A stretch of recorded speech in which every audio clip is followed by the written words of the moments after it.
Olá, estamos de volta então para continuar a nossa conversa sobre a relação entre o perito e o assistente técnico do ponto de vista da psicologia, abordando agora o segundo ponto, que é, já que tem que haver colaboração entre os dois profissionais, é bom que exista, né?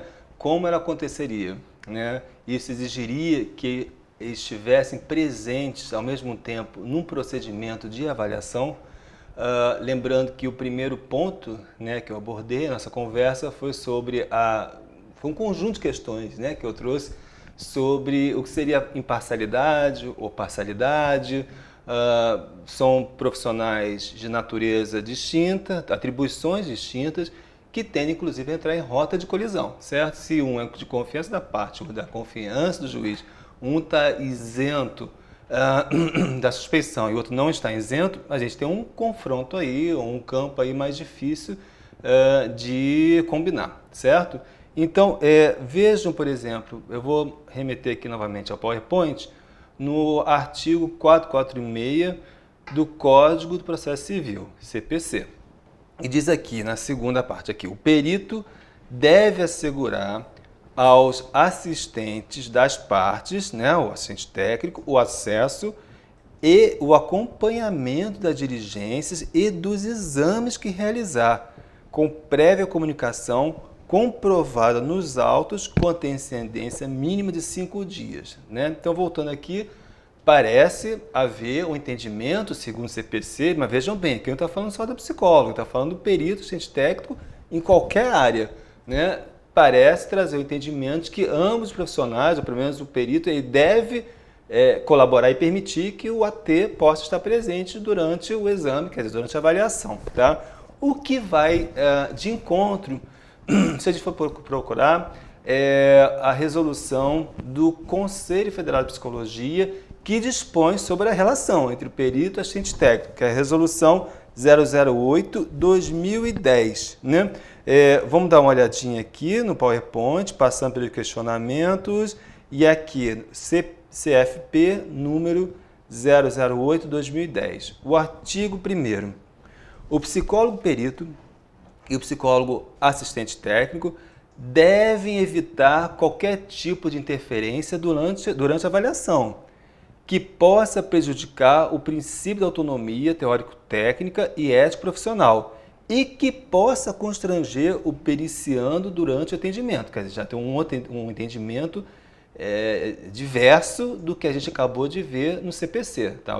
Lembrando que essa resolução ela é anterior à lei, mas que a forma é a resolução que ainda temos que rege essa relação entre o perito e o assistente técnico. Continuando. O artigo 2. O psicólogo assistente técnico não deve estar presente, aqui é bastante claro, né? Durante a realização dos procedimentos metodológicos que norteiam o atendimento do psicólogo perito e vice-versa, para que não haja interferência na dinâmica e qualidade do serviço realizado. Né? Então já temos aqui, voltando, né, uma questão, né, que envolve, né, a resolução, que tem uma perspectiva bastante diversa do que tende a ser compreendido a partir do CPC. Para poder justamente engrossar esse caldo, né, eu vou trazer para vocês duas publicações, três na verdade, duas do TJ do Rio de Janeiro. Tá? E vocês vão encontrar aqui, na verdade, no PowerPoint, se chama Aviso 14/2002, certo? Eu queria só fazer a ressalva, porque como essa questão entre o assistente técnico, voltando para mim, né, o assistente técnico, o perito, é uma relação que traz muitos problemas para os psicólogos que estão distribuídos pelo país inteiro, certo? Eu queria só chamar a atenção que esses dois avisos do Rio de Janeiro, por exemplo, foram provocados por situações acontecidas. Então, se eu não me engano, a primeira resolução, que é mais antiga, que eu vou apresentar para vocês já, né, foi provocada por um grupo, se eu não me engano, por um grupo de juízes de família, que é uma área bastante, né, complicada, né, e o segundo aviso, que já vou apresentar a vocês, foi provocada, né, por psicólogos que enfrentaram essa situação e suscitaram dúvidas, né, para que a administração do tribunal se manifestasse. E vocês vão ver que, de uma forma muito interessante, da forma interessante com que a própria administração se posicionou em relação a essa questão. Então vamos voltar aqui ao PowerPoint, né? Aviso 14 de 2002 do TJ do Rio de Janeiro. É vedada a presença do advogado de qualquer das partes das entrevistas realizadas pelo assistente social e ou psicólogo com o objetivo de realizar o estudo social e psicológico determinado pelo juiz. Tá? Tem outros pontos aqui que a gente vai passar mais rapidamente, tá? Mas aqui não fala propriamente da presença do AT, mas já do advogado. Tá? Lembrando que é um aviso um pouco mais antigo, 2002. No PowerPoint seguinte, 3.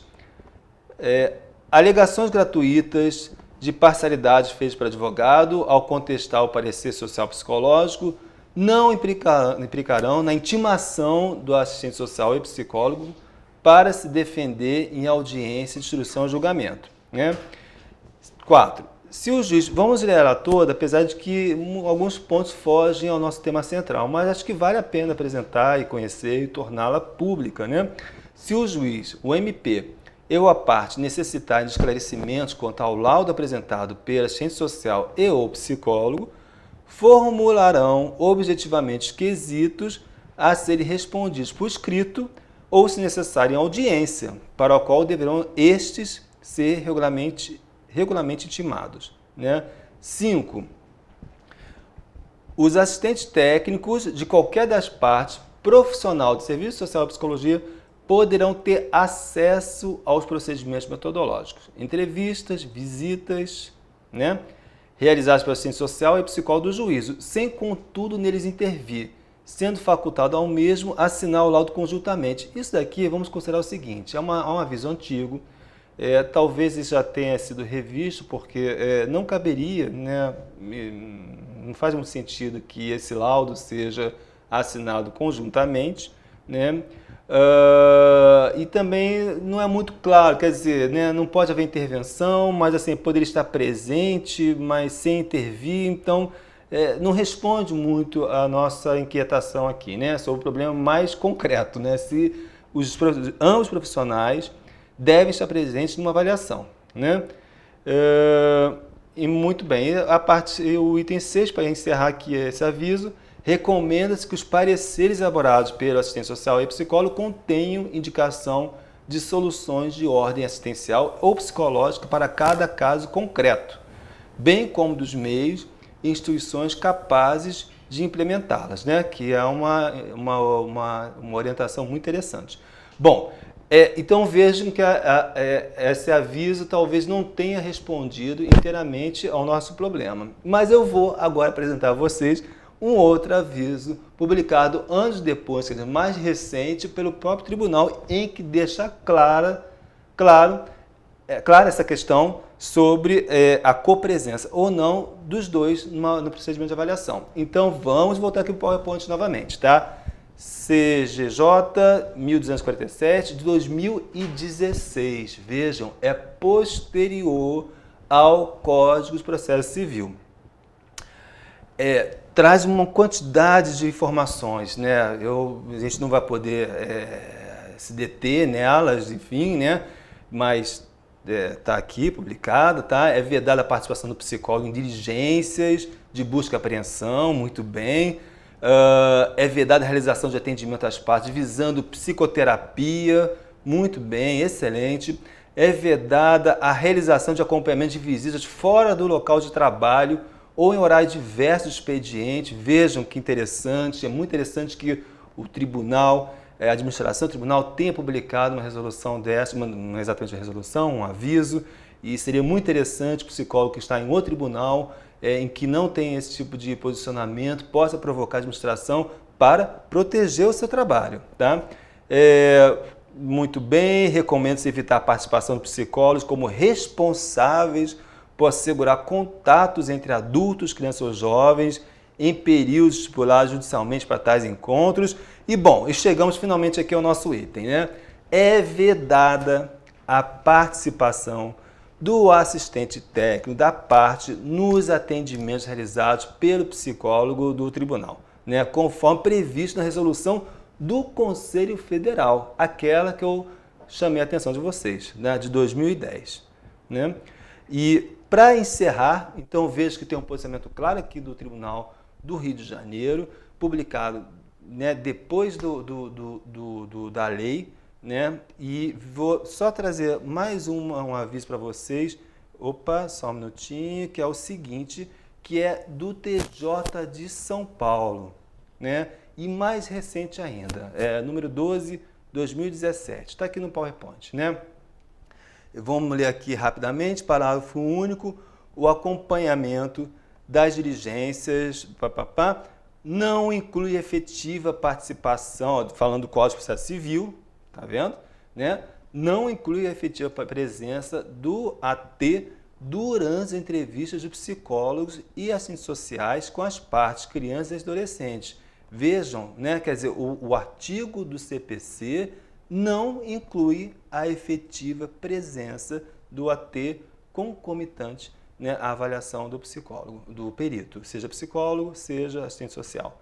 Né? Contudo, haver interesse do AT a ser informado nos autos, psicólogos, assistentes sociais do Poder Judiciário deverão agendar reunião prévia e ou posterior às avaliações, expondo a metodologia utilizada e oportunizada a discussão do caso. Quer dizer, deve haver um espaço de colaboração entre eles, mas isso não requer, não significa, voltando aqui, né, não implica que ambos devam estar presentes. E é assim como a gente deve interpretar esse artigo do CPC, correto? Quer dizer, não, a gente lida, inclusive se tratando, é claro que isso serve também para as outras áreas, serve para o serviço social, fundamentalmente, mas para a psicologia, voltando, né, ao tema, né, ao que eu indiquei para vocês, no primeiro momento a gente lida com a realidade psíquica, quer dizer, a presença do assistente técnico, mesmo que ele não queira, prometa que não vai intervir, mesmo que ele diga que não vai fazer absolutamente nada, mas a presença por si só já coloca em ação um conjunto de resistências, porque ele está representando, ele é de confiança da outra parte, que sem dúvida vai dificultar muito, né, o trabalho do que seria dessa avaliação feita pelo perito. Né? Então acredito que com isso a gente tenha respondido o nosso segundo ponto. E agora a gente vai passar na próxima vez para o terceiro ponto e encerramento da nossa conversa, tá bom? Obrigado.